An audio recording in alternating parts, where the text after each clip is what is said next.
Hello friends, स्वागत है आपका हाईवे क्लासेस पर। हम लोग डिस्कस कर रहे हैं आरआरबी एनटीपीसी स्पेशल मैथ, और वो भी एडवांस मैथ, जिसमें मेंसुरेशन हमने लोगों ने स्टार्ट किया है क्षेत्रमिति। उसमें लगभग में ये 13 पार्ट होगा आपका, जिसमें हम लोगों ने पीछे कई पार्ट्स देखे हैं, जिसमें हम लोगों ने आयत, वृत्त और त्रिभुज से रिलेटेड थ्योरी और क्वेश्चंस, वृत्त से रिलेटेड थ्योरी, सारी चीज़ें कंप्लीट करते हुए आगे बढ़ रहे हैं। और हम चाहते हैं कि आप लोगों का, सभी लोगों का सिलेबस आपके एग्जाम से पहले ही कंप्लीट हो जाए, विद प्रैक्टिस भी हो जाए। ठीक है, इसके लिए आपको बने रहना होगा हाईवे क्लासेस पर। अगर आप पहली बार आए हैं अपने चैनल पर या इस वीडियो को देखने के लिए, तो सबसे पहले आपको करना क्या है कि अपने चैनल को सब्सक्राइब करना है, क्योंकि आने वाली वीडियो आपको तभी मिल पाएगी। ओके, अच्छा, जो लोग वीडियो डायरेक्ट इसी पर आए हैं तो उनसे मेरे रिक्वेस्ट ही रहेगा कि जो पार्ट 1 है वहां से देखें, लेक्चर नंबर 1 से, क्योंकि सारी चीजें ना एक दूसरे से कनेक्ट करते हुए चले आ रहे हैं। और जो चीजें मैं पढ़ा चुका हूं उनको फिर से पढ़ाना तो वो टाइम वेस्ट होगा आपके लिए भी, और जिन लोगों को पढ़ चुके हैं उनके लिए भी। तो आप लोग क्या कर सकते हैं, मेरा फर्स्ट वीडियो से देखना। मैंने सिलेबस बताया है कि कितना सिलेबस आपको पढ़ना है और कितना हम लोगों को टारगेट करना है। ओके, तो चलिए हम लोग स्टार्ट करते हैं। आज मैं आप लोगों को इस लेक्चर में कुछ थ्योरी बताऊंगा जो इंपॉर्टेंट होगी स्पेशल क्वेश्चन के लिए। ओके, जैसे हम लोगों ने एक समत्रिभुज पढ़ा है। अब समत्रिभुज क्या होता है मैं आपको फिर से एक बार रिवाइज कराऊं। समत्रिभुज में आप समझते हैं ना। अच्छा, सम मतलब क्या होता है? बराबर। त्रिभुज मतलब त्रिभुज। अच्छा, सम मतलब बराबर। क्या बराबर? त्रिभुज, यानी कि 3 भुजाएं बराबर। इसका मतलब ये वाली, ये वाली, ये वाली, तीनों भुजाएं बराबर। इसको जैसे हम लोग ए नाम देंगे तो इसको भी ए देना पड़ेगा, इसको भी ए देना पड़ेगा। इसका नाम हो जाएगा समबाहु त्रिभुज। और सबसे स्पेशल जो केस है वो इसके आता है कि भैया समबाहु त्रिभुज के अंतःवृत्त की त्रिज्या क्या होती है। अंतःवृत्त का मतलब समझते हैं? अंतःवृत्त का मतलब होता है, अंतः मतलब अंदर, और वृत्त मतलब वृत्त, यानी कि जो अंदर वृत्त बनेगा उसकी हमको त्रिज्या चाहिए। अच्छा, त्रिज्या हम लोगों को इसलिए चाहिए क्योंकि अंतःवृत्त का क्षेत्रफल पूछा जाता है आपसे। क्या पूछा जाता है कि अंतःवृत्त का क्षेत्रफल बताइए। अच्छा, अंतःवृत्त का क्षेत्रफल, वृत्त कोई भी हो और उसका आपको क्षेत्रफल चाहिए। ओके, तो आपको क्षेत्रफल चाहिए तो क्या होता है क्षेत्रफल? वृत्त का क्षेत्रफल हम पढ़ा चुके हैं आपको, पाई आर स्क्वायर। इसका मतलब हमको क्या चाहिए होगा? आर चाहिए होगा। अब आर चाहिए होगा, इसीलिए हम आपको बता रहे हैं कि अंतःवृत्त की त्रिज्या, आर मतलब त्रिज्या। तो अंतःवृत्त की त्रिज्या क्या होती है? अच्छा, ये कैसे निकलती है ये हम बहुत पहले, आज से 1 साल पहले मैंने जो लेक्चर आपको दिए थे उसमें बताया था कि ये त्रिज्या कैसे निकलती है। अभी नहीं बताऊंगा क्योंकि इतना हम लोगों के पास पर्याप्त टाइम है नहीं, क्योंकि सारा चीजें कवर करना है। तो एक लाइन आपको ध्यान में रखनी पड़ेगी। अंतःवृत्त की त्रिज्या होती है, वो होती है a/2√3। क्या होती है? a/2√3, यानी कि जो वृत्त अंदर बनेगा उसकी त्रिज्या क्या होगी? a/2√3, मतलब a/2√3। यहां पर a क्या है? a भुजा है किसकी? त्रिभुज की। ठीक है। अच्छा, नेक्स्ट बात है इसी में समबाहु त्रिभुज में पूछते हैं कि परिवृत्त, परिवृत्त का भी पूछते हैं भैया। क्या पूछते हैं? परिवृत्त का क्षेत्रफल क्या होगा। अच्छा, वृत्त कोई भी हो, क्षेत्रफल क्या होता है? पाई आर स्क्वायर। अब परिवृत्त मतलब क्या होता है? परि मतलब ऊपर, वृत्त मतलब जो ऊपर वृत्त बन गया है। इसको हम लोग कैपिटल आर से लिख देते हैं। क्यों? क्योंकि ये वृत्त अंदर बना है, छोटा होगा, तो इसलिए हमने इसकी त्रिज्या छोटे आर से लिख दी। ये वृत्त बड़ा है, बाहर बना है, तो त्रिज्या भी बड़ी होगी, इसलिए इसको हमने कैपिटल आर से नोट कर दिया। ओके, तो इसकी त्रिज्या क्या होती है? इसकी ये होती है a/√3। अब एग्जाम में जब हम लोग पहुंचते हैं ना, तब हमें ये ध्यान रखता है a/2√3 परिवृत्त की थी या a/√3 किसकी थी, कंफ्यूजन हो जाता है इसकी उसमें और उसका इसमें, 100% गलत हो जा रहा है। ठीक है। अब जो लोग याद कर चुके हैं उन्हें कोई दिक्कत नहीं है। अब जो लोगों को याद नहीं है उनको थोड़ा हम हेल्प करते हैं। देखो, हमें चाहिए अंतःवृत्त की त्रिज्या, मतलब आर, स्मॉल आर चाहिए। स्मॉल आर चाहिए मतलब स्मॉल आर की वैल्यू छोटी आएगी। अच्छा, छोटा कब आता है? तब जब आप लोग ज्यादा से भाग करते हैं। किससे? जैसे हमने एक एग्जाम्पल लिया, जैसे हमने 20 लिए, 20 को अगर आप 4 से भाग करेंगे तो देखो कितना आएगा, 4×5 = 20, यानी कि 5 आएगा। अगर यही 20 को हम लोग 10 से भाग करें, 10 दूनी 20, कितना आया? 2। तो हमको चाहिए छोटा आर। छोटा आर मतलब हमको छोटी त्रिज्या चाहिए। अब ज्यादा से भाग करोगे तब आएगा ना छोटा। बोलो, अंडर रूट छोटा है, सॉरी, बोलो अंडर√3 या 2√3 बड़ा है। अब जब हम ज्यादा से भाग करेंगे ना तभी छोटा आएगा। बोलो ज्यादा कौन है, 2√3 या अंडर√3? तो आप कहेंगे सर जी ये ज्यादा है 2√3। तो ज्यादा से भाग करोगे तो बोलो क्या आएगा? छोटी त्रिज्या आएगी। कम से भाग करेंगे तो क्या आएगा? बड़ी त्रिज्या आ जाएगी a/√3। बस ये ध्यान रखना है, अगर आप ये निकालते हैं तो आपको क्षेत्रफल भी निकल आएगा, क्योंकि अगर आप त्रिज्या निकालेंगे तो क्षेत्रफल आसानी से निकाल लेंगे πr²। ठीक है, ये पहली बात। अच्छा, दूसरी इंपॉर्टेंट बात क्या है, आपसे पूछा गया, कई बार डायरेक्टली क्वेश्चन पूछा जाता है कि अंतःवृत्त और परिवृत्त की त्रिज्याओं में अनुपात क्या है। क्या पूछा गया, अंतःवृत्त और परिवृत्त की त्रिज्याओं में अनुपात क्या है। तो देखो भैया, अंतःवृत्त की त्रिज्या क्या होती है, हम लोग बना के भी आपको बता देते हैं। अंतःवृत्त की त्रिज्या होती है a/√3 अनुपात परिवृत्त की त्रिज्या क्या होती है a/√3। अब देखो a/√3 कट गया, बोलो क्या बचा, 1/2 अनुपात यहाँ पर 1 बचा। अब देखो क्या करना होता है, अगर अनुपात ना होता है, अनुपात ना ही कभी आपको दशमलव में लिखा मिलेगा और ना ही कभी आपको भिन्न में लिखा पड़ेगा, क्योंकि अनुपात सिंपल हो जाता है। जैसे सिंपल करना हो तो हम करेंगे क्या, तो 2 से यहाँ जो नीचे लिखा होता है ना हर में, तो उससे गुणा करनी पड़ती है। 2 से यहाँ गुणा, 2 से यहाँ, 2 से 2 कट गया, यहाँ बचा क्या 1/2। सिंपल है, 1/2। या तो आप सीधे 1/2 अनुपात, सॉरी यहाँ पर 1 था तो इसकी आप सीधे गुणा इसमें कर दो जाके, 1/2 हो जाएगा, सिंपल सा। ठीक है, तो सबसे पहला यहाँ पर इंपॉर्टेंट चीज क्या लिख ली कि अंतःवृत्त और परिवृत्त की त्रिज्याओं में अनुपात क्या होगा, 1/2। अब देखो सवाल कैसे पूछा गया एग्जाम में, सवाल पूछा गया कि एक वृत्त की परिवृत्त और अंतःवृत्त की त्रिज्याओं में अनुपात क्या होगा। अब देखो कंफ्यूजन क्या क्या हुआ, ऑप्शन देखो क्या क्या थे, 1/2 था, 2/1 था, 4/3 था, इनमें से कोई नहीं था। अब कंफ्यूजन तो हुआ इन दोनों में, 1/2 लगाएं कि 2/1 लगाएं। पता है हमने तो आपको बताया 1/2, अब आप भी 1 लेकिन क्वेश्चन उसने घुमा के पूछा था। पता है कैसे पूछा था, उसने पूछा पहले बताओ परिवृत्त का फिर लिखो अंतःवृत्त का। तो परिवृत्त मतलब क्या, पहले बड़ी वाली त्रिज्या लिखो फिर लिखो छोटी वाली। हमने क्या बताया आपको, अंतःवृत्त और परिवृत्त, ये चीज ध्यान रखना है।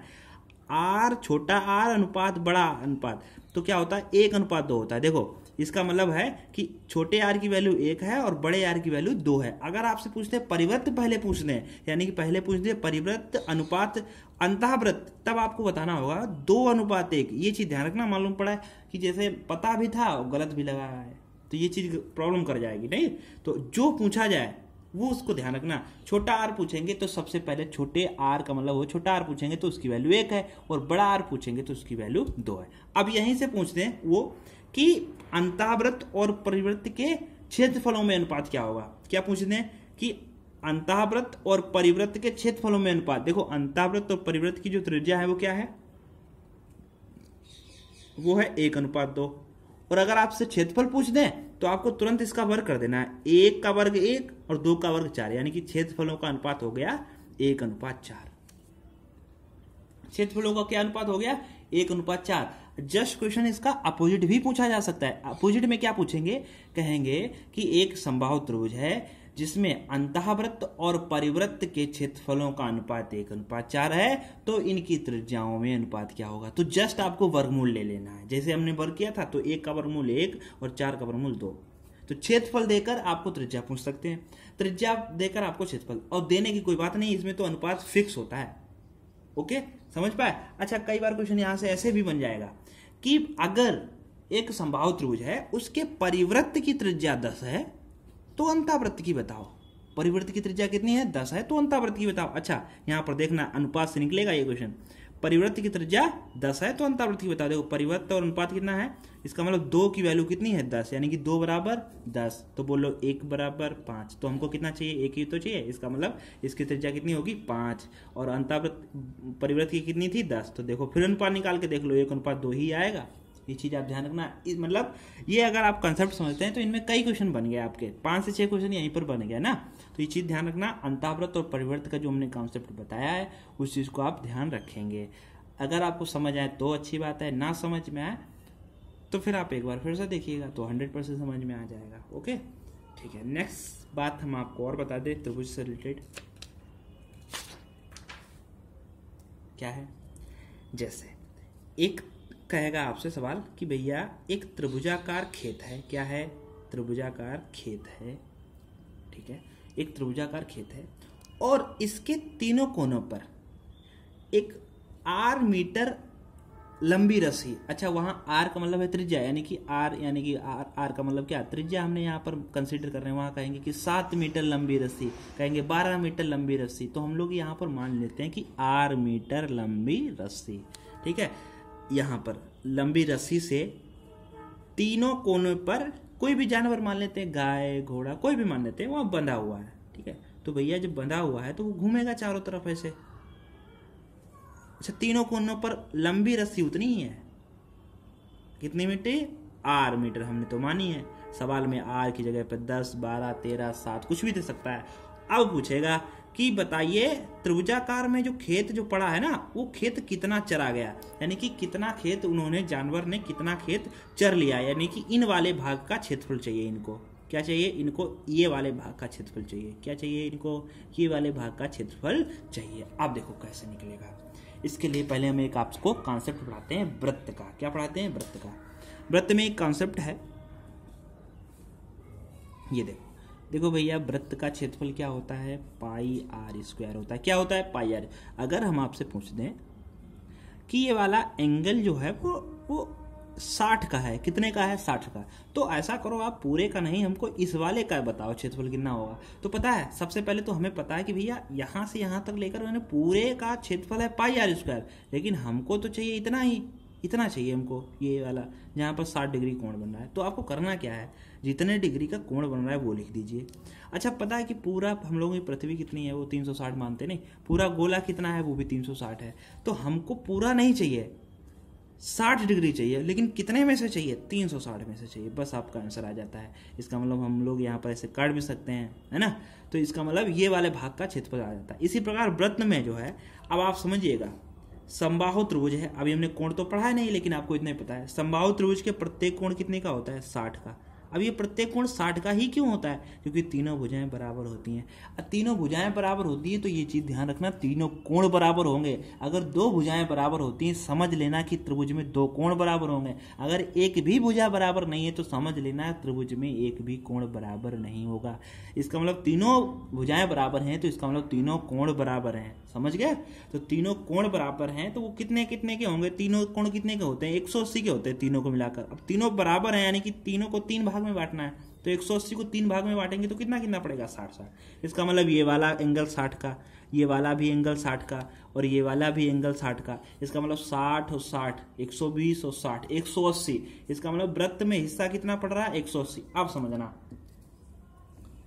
पूरा वृत्त अगर हम ऊपर तक ऐसे ऐसे कर दें, ऊपर तक ऐसे ऐसे, तो वो कितना होगा, 360 डिग्री होगा। और इसका आधा कितना होता है, 180 डिग्री होता है। भाई ये लाइन हमने पढ़ाई थी आपको एक बार कि ये लाइन कितने की होती है, 180। इसका मतलब अर्धवृत्त बन रहा है।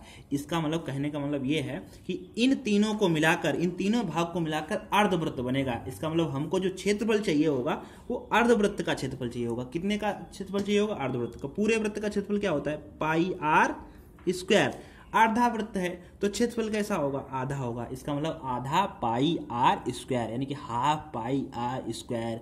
इन तीनों का अगर भाग का क्षेत्रफल पूछा जाए तो हम लोग बताएंगे हाफ पाई आर स्क्वायर। इसी पर हम आपको एक क्वेश्चन बोलते हैं, वो समझना कि एक त्रिभुजाकार खेत है जिसके तीनों कोनों पर 7 सेंटीमीटर लंबी रस्सी से, 7 सेंटीमीटर लंबी रस्सी से, 7 सेंटीमीटर लंबी रस्सी से एक गाय बांधी गई है खेत के अंदर। यानी कि खेत कैसा है, त्रिभुजाकार। खेत के अंदर गाय द्वारा चरी गई घास का क्षेत्रफल बताइए। तो बहुत सिंपल है, हमने पता है कि भाई ये तीनों को मिलाकर आधा पाई आर स्क्वायर बनेगा। हाफ लिख दिया, पाई का मान 22/7 और आर का मान 7 हो जाएगा। इसका मतलब ये इतनी लंबी है, कितनी लंबी है, त्रिज्या कितनी बन रही है, 7। तो इसका मतलब 7 × 7 लिख सकते हैं, या एकदम से 49 भी लिख सकते हैं। 7 से काट दिया ये 7, 2 से काट दिया 11, 11 × 7 77। इसका मतलब 77 सेंटीमीटर स्क्वायर। कितना क्षेत्रफल बना जाके, 77 सेंटीमीटर स्क्वायर क्षेत्रफल बना जाके। ये बात है।